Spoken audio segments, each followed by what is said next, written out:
Of all the dangers hidden in the universe, none proved more tempting and more disastrous than the exploration of teleportation.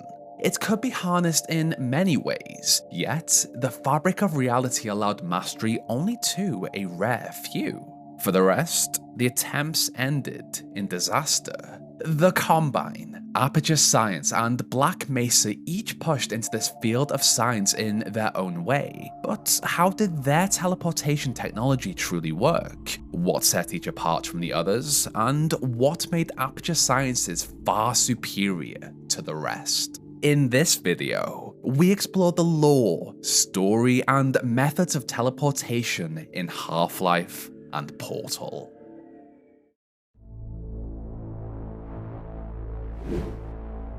Far beyond our reach, in a universe sealed away from our own, the Combine crafted their homeworld. From there, this interdimensional war machine set its sights on distant worlds and civilizations to invade. Their aim was simple: to conquer and enslave all sentient life in the multiverse. But how had they begun this journey?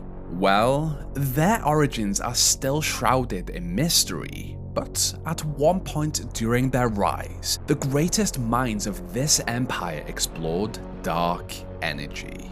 A hidden pressure that drives galaxies apart. Though it has never been seen, its presence is felt in the accelerating expansion of the cosmos. Human scientists believe it makes up nearly 70% of our universe. Anyway, the Combine either mastered it themselves or encountered a species who had, and absorbed this knowledge to use in their war efforts. With their advanced technologies, the Combine harnessed this invisible pressure and bent it to power their machines and weaponry.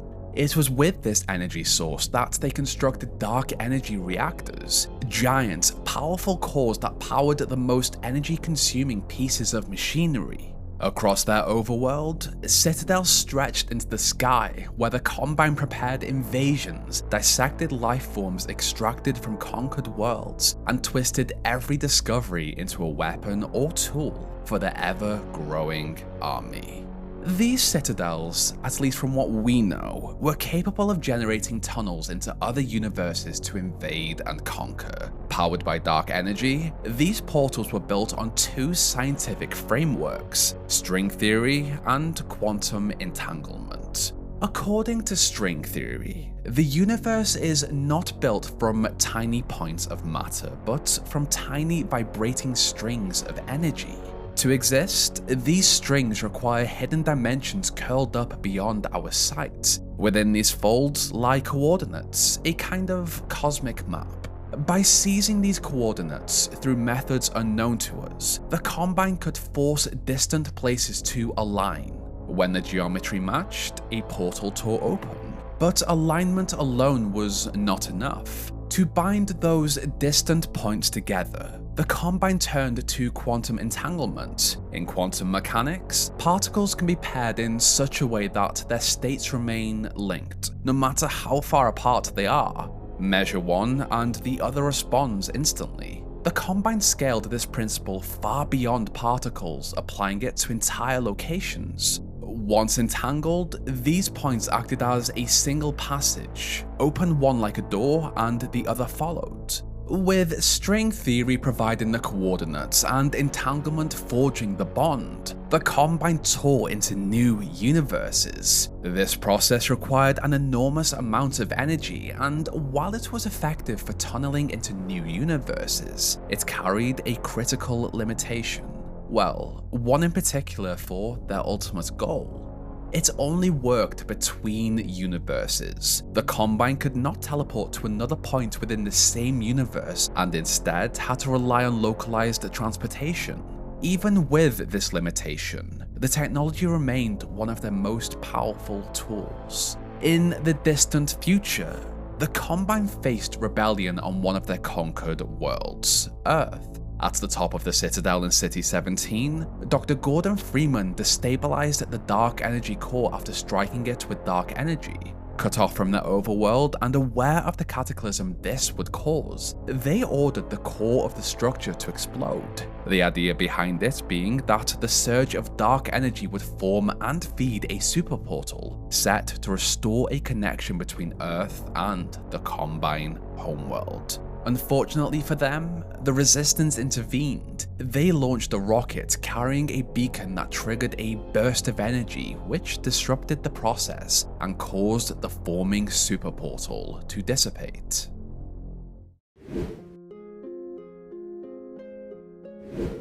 It was in 1944 that Cave Johnson purchased an old salt mine in Upper Michigan where he found his first taste of success. From his original company, Aperture Fixtures, came a new venture in 1947, Aperture Science, his attempt to move beyond manufacturing and into scientific innovation. When he won an award for Best New Science Company from the Science and Business Institute of America, Cave's ambition only grew. He wanted Aperture to be the best in the field, no matter the cost, and by 1950, he had turned his attention to one of the most dangerous and ambitious pursuits imaginable: teleportation technology. The first version of the Aperture Science portable quantum tunneling device was bulky and crude. Strapped to the operator with a heavy harness and fitted with a hose-like appendage, it carried the power to fire 2 portals. Aperture have never revealed how this early version of the device worked. If they did, Black Mesa would have probably stolen it like they stole everything else, but from the name of it, we can theorize. Quantum tunneling is the phenomenon where a particle can pass through a barrier that should be impossible to cross under normal physics. Aperture's device built on this idea, creating a macroscopic tunnel in space itself. In other words, not just at the scale of particles, but large enough for a person to step through. The quantum reflected its basis in quantum physics, while the tunneling referred to forcing a passage through space-time, connecting 2 separate locations instantly. The tunnel produced by this first version of the device were dangerously unstable. Test subjects often suffered mutilation and, in many cases, death. It was not the first time Aperture's experiments ended this way. Many astronauts, Olympians, and war heroes had met tragic ends. This was just one cause of these disappearances. It was in 1956 that Aperture Science gained a large cash infusion after signing a deal with the United States military. With this funding, they pushed further into the development of their portal device. 2 problems held them back. The machine was bulky, and keeping the portals open for any length of time proved nearly impossible. After a series of lawsuits over the disappearance of so many test subjects, Cave Johnson was forced to change how he ran his company, but it did not stop his dream of being the first to perfect portal technology. That dream only grew stronger when he learned that Black Mesa had entered the race, a government-funded corporation he despised with every fiber of his being. With the little he had left, against the wishes of his financial advisors, Cave ordered the purchase of nearly $70 million worth of moon rocks, desperate to find a material he could use or test to give him some sort of scientific breakthrough. And this material did. When ground up, it was the perfect conductor for portals. To bring Aperture back to its former glory, in around 1976, Cave announced a 3-tier plan: the Heimlich countermaneuver, the Take-A-Wish Foundation, and most importantly, the Portal Project. Cave later died from moonrock poisoning, but the project continued without him. As research advanced, the device grew smaller and the enrichment center was constructed to test it. By 1998, during an internal marketing campaign, Aperture unveiled the new Aperture Science handheld portal device. The ASHPD used a miniature black hole as its core, suspended in place by what Aperture called the Ring Singularity Harness. Left on its own, the singularity would have consumed both the operator and the surrounding environment, so it required constant control. To stabilize it, a small battery-powered fan kept the core cool. If that fan ever failed, the device became too dangerous to operate. The upper and lower ring singularity rings worked with the harness to shape the singularity's energy into a controlled field around the core. Without it, the device produced nothing but unstable voids and failures. With it, Aperture created the framework needed to project a traversable event horizon onto a surface, a doorway that allowed instant passage between 2 points. The next component was the portal intake manifold, which carried the shaped field from the core to the front of the device. From there, 3 quantum shaping prongs phased and focused the energy, forcing it into the oval ring that appeared on a surface. The prongs were essential. Without them, the field would have scattered into useless static. But with them, the portal locked onto the surface and held its oval shape. To prevent confusion between linked portals, Aperture added dye reservoirs. Selecting blue or orange tapped the chosen reservoir and stained the projected field. The color had no effect on the physics, but it gave the operator a quick way to identify which aperture was linked to which. Once a second portal was fired, the 2 colored rings became quantum linked, forcing them to act as a single passage. Anything entering one aperture emerged instantly from the other with its mass, speed, and direction preserved relative to the new location. In essence, speedy thing goes in, speedy thing goes out. If the device failed to create portals, the cause was usually a stalled singularity. Aperture's solution was to trigger the core with a sudden energy pulse, often by throwing a German stick grenade directly into it. The blast could restart the black hole and restore function, but the method was dangerous, unreliable, and typical of Aperture's approach to research. The Aperture Science handheld portal device was one of the greatest breakthroughs the company ever produced. It was the kind of technology the Combine would have seized and weaponized without hesitation. But after the rise of GLaDOS and the fall of Aperture, the facility was locked down. Nothing could get in or out. Even after the Combine invasion of Earth, they attempted to breach it, but every effort ended in failure.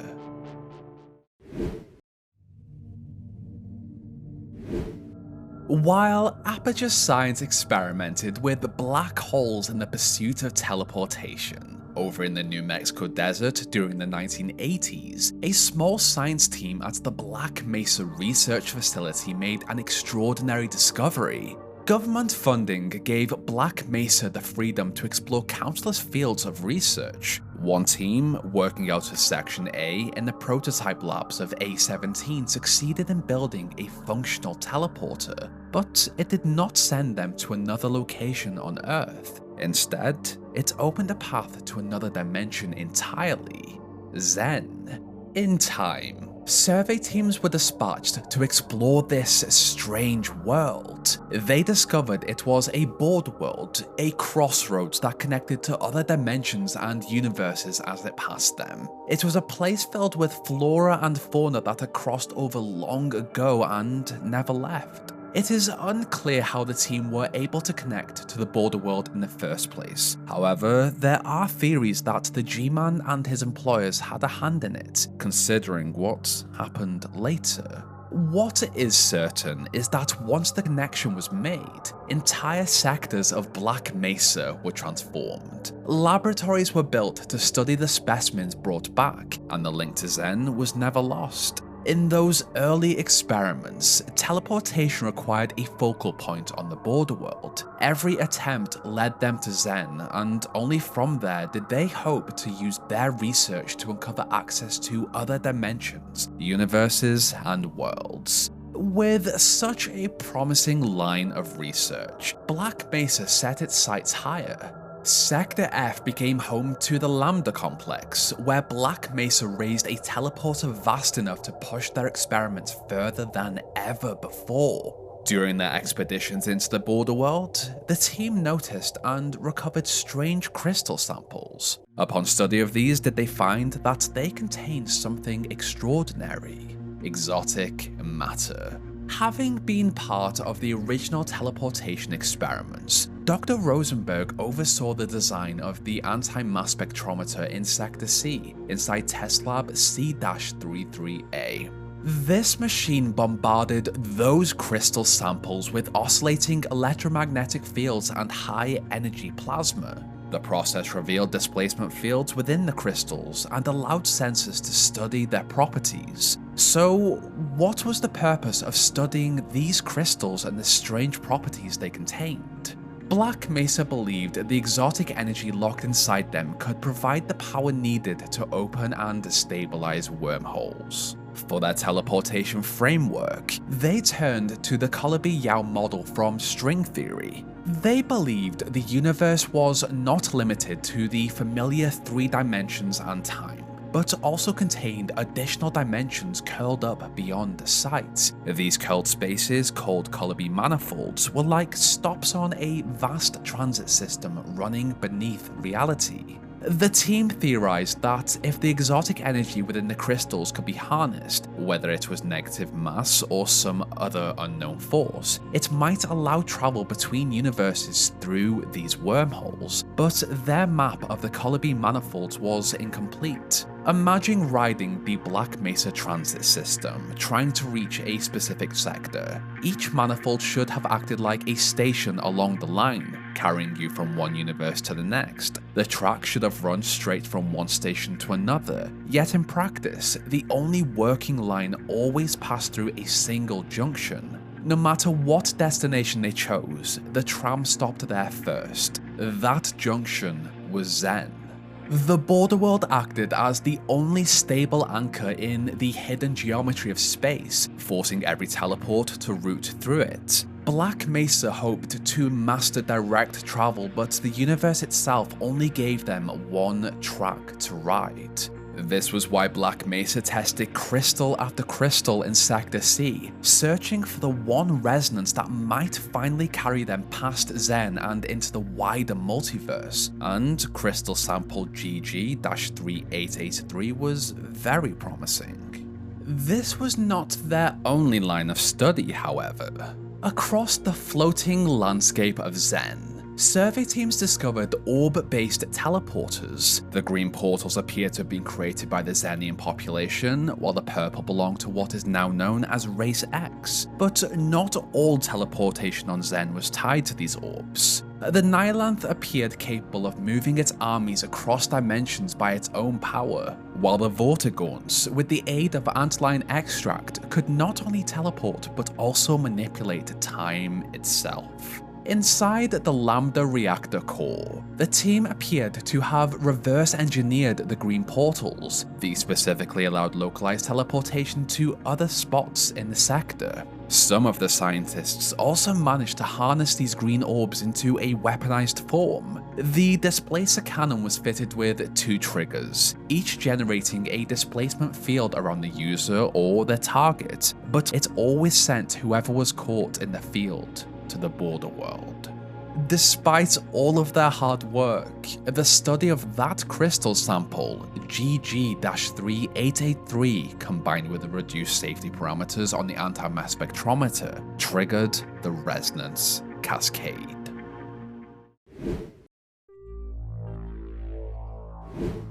When the resonance cascade exposed Earth, the Combine detected its presence. They powered up their dark energy reactors and sent a vast army to claim yet another world. Humanity submitted in just 7 hours.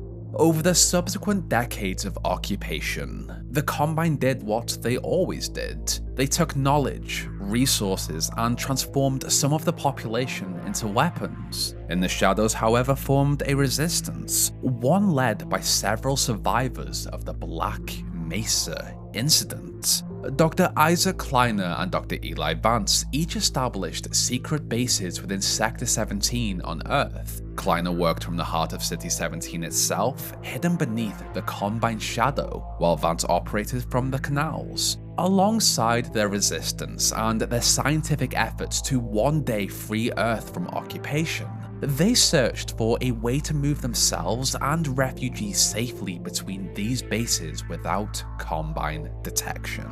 As their team expanded, Dr. Judith Mossman joined their efforts, but how exactly did their teleporters function? Vance and Kleiner had both been members of the Sector C Anomalous Materials team, the scientists who had used the anti-mass spectrometer to probe Xenian crystal samples. When Black Mesa collapsed, they had managed to escape with some equipment and several crystals. In the decades that followed, they refined their work, building on Black Mesa's Calabi-Yau framework.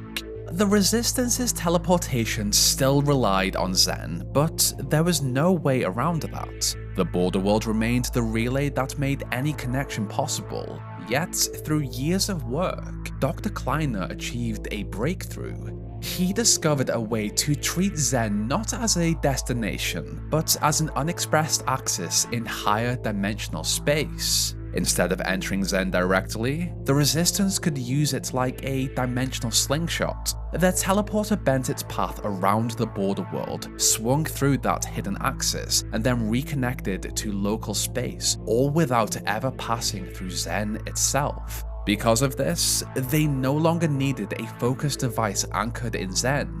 Kleiner and his team built a modulator that reproduced the effect, stabilizing the jump entirely from Earth. Despite a mishap with Lamar, the Resistance has succeeded in creating a localized teleporter. This breakthrough not only gave the Resistance a safe way to move between their hidden bases, it was later scaled down for smaller applications. At White Forest, the same technology appeared to have been used to teleport Magnuson devices directly into holders so that Freeman could use them to defend the base. It was almost poetic. A teleportation experiment gone wrong had led to the fall of Earth, and here, at White Forest, it had saved them. Before the formation of the Super Portal, before the fall of City 17, and even before the return of Gordon Freeman, the Combine tried to claim localized teleportation for themselves. Through their informant, Judith Mossman, they gathered enough intelligence to build a prototype teleporter inside Nova Prospekt. On the surface, the teleporter seemed to work. In reality, it was dangerously unstable. Powered by dark energy, it relied on a pulse-forming network that took far too long to recharge. If it was used twice in close succession, the risk of total failure was certain, and with dark energy involved, failure meant the destruction of the entire structure. Judith believed that the flaw came from the Combine's failure to account for dark energy in their equations in their rush to construct it. Their portals were string-based, built on the same Calabi-Yau model once used at Black Mesa, but without the Resistance's refinement of the slingshot method that bent paths around Xen. The Combine's design was crude and unstable. During the Resistance raid on Nova Prospekt, the prototype teleporter exploded the moment Gordon and Alex teleported. This explosion revealed an unusual phenomenon: the slow teleport loop. Their journey did not happen in the instant they experienced. It stretched across an entire week. For them, only seconds passed. For everyone else, 7 days. I have theories on how this phenomenon connects to stasis, but I will save that for another video.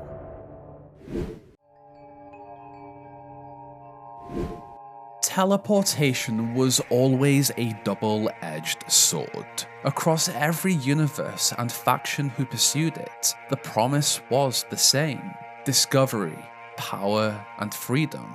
Yet, more often than not, it ended in ruin. The combined mastery of dark energy brought conquest, Aperture's obsession with progress collapsed into tragedy, and Black Mesa's experiments triggered the resonance cascade that doomed Earth. Beyond what is known, Aperture held secrets that many dismissed as myth. One was the Borealis, a Healy-class icebreaker that vanished from its underground dock. Rumor claimed it was fitted with Aperture technology capable of slipping through both space and time. In another strand of reality, Aperture launched the Perpetual Testing Initiative, where they mastered travel across the multiverse itself. They tunneled into alternate versions of our universe and stole from other branches of Aperture, exploiting their own counterparts to fuel endless experimentation. Every universe and every faction sought to push further than the last, but in the pursuit of teleportation, the result was normally the same: ruin.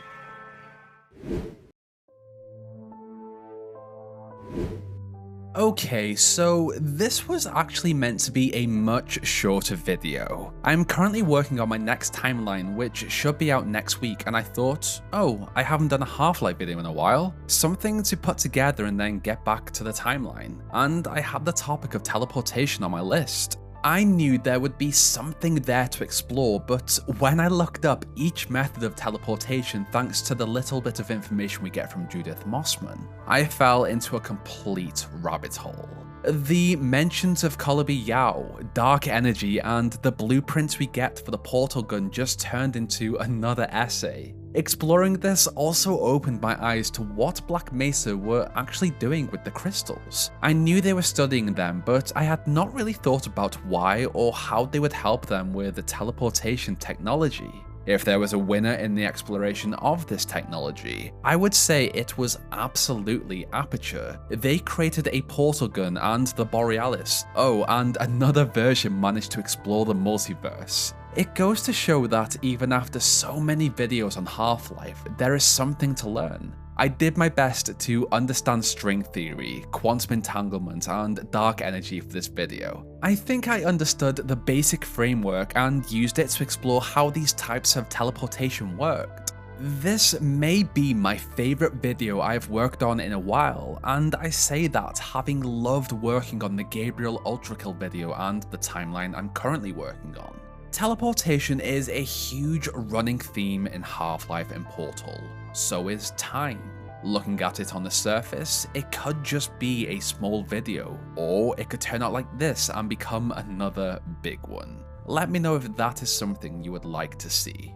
That was everything I wanted to say, so if you enjoyed this video, then I would love you to subscribe to the channel, like the video if you liked it, dislike it if you did not, and let me know what you thought in the comment section below. I would also like to thank my gold tier patrons and channel members: Queen Arby, Lewis, Oren X, Drakey Phoenix, Danocal Drawings, 501st Clone Boy, Ruben Mendoza, Imperial Embers, Canifex, Jimsy, Average Soul, Azu, Jonas, Yellow Rodriguez, Detroit, Motzi, Brina Lee, Jacqueline Lavelle, King Jack, Lifeblood, Reaper Gaming, Mamet, Kaidazin, and Zuni115.